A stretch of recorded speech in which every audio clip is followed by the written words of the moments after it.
Power does not need to control everything. It only needs to control where everything must pass. This is ACHRONIC, a long-form documentary series about power, geography, and time. Not events, not heroes, not chronology, structures that outlast empires. A bottleneck is not defined by size. It is defined by pressure. It is the point in a system where flow compresses, where alternatives narrow, where movement slows because too much must move through too little space. Geography produces bottlenecks naturally, but systems reproduce them endlessly. In open terrain, movement disperses. Across mountains, movement fragments. Across plains, movement accelerates. But at certain points, regardless of terrain, flow converges. Trade routes intersect. Rivers narrow. Roads meet.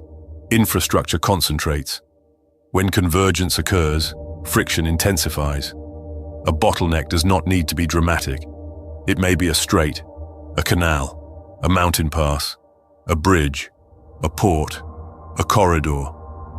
What makes it decisive is not its scale, but its inevitability. If a system depends on movement, and movement depends on a narrow point, that point acquires disproportionate influence. Control at a bottleneck does not expand outward visibly. It stabilizes inwardly. Whoever occupies it shapes timing. They regulate pace.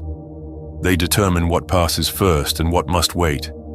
Power at a bottleneck is rarely loud. It is procedural. Geography creates the first bottlenecks. Rivers carve valleys that concentrate settlement. Coastlines form natural harbors. Elevation restricts access. Over time, human systems reinforce these constraints. Ports grow where depth allows anchorage. Cities rise where routes intersect. Infrastructure accumulates around compression. As networks expand, dependency deepens. A single corridor may connect continents. A single passage may carry supply chains. A single canal may synchronize markets separated by oceans. The bottleneck becomes embedded in economic rhythm. This creates vulnerability. When flow depends on compression, disruption amplifies consequence. A blockage in a wide ocean is negligible. A blockage in a narrow corridor reverberates globally. The system reveals its geometry only when it is interrupted. Empires historically recognized this pattern. They did not merely expand territory. They secured passages. They fortified crossings. They stationed forces where movement could not bypass them. The objective was not omnipresence. It was strategic presence. A bottleneck transforms scale into leverage. A smaller actor positioned at compression can influence larger actors dependent on flow. The relationship reverses. Size becomes secondary to location. Modern systems replicate this logic beyond terrain. Energy flows through pipelines. Data flows through fiber corridors. Supply chains converge at ports. Even financial systems rely on centralized nodes. Geography remains, but the principle extends into infrastructure. Wherever complexity increases, bottlenecks emerge. The more interconnected a system becomes, the more it relies on key junctions.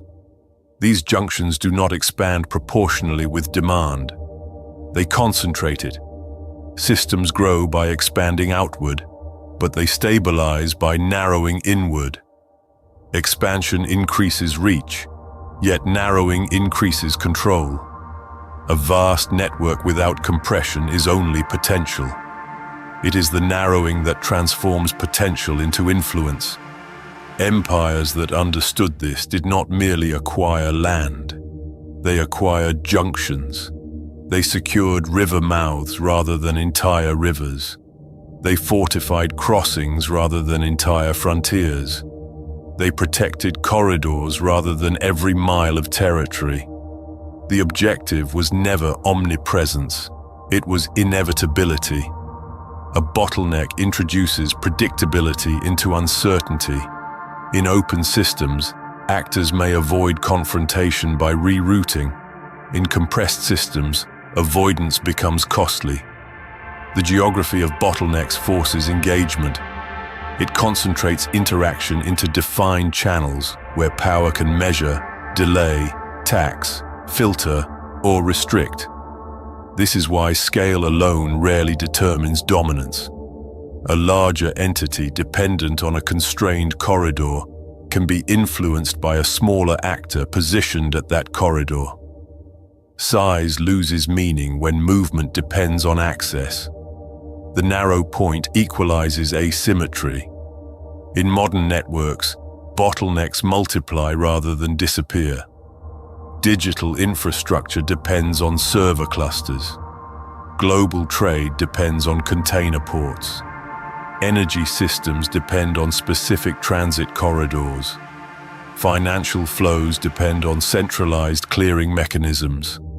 Complexity increases the number of nodes, but dependency still concentrates around critical junctions. When these junctions are disrupted, the illusion of seamless connectivity collapses. What appeared infinite reveals itself as conditional. Flow is not constant, it is permitted. And wherever permission is required, leverage exists. Power does not need vastness to endure. It needs inevitability. It needs the place where the system cannot avoid itself. And wherever flow must compress, influence finds stability. Not in the expanse, but in the narrowing.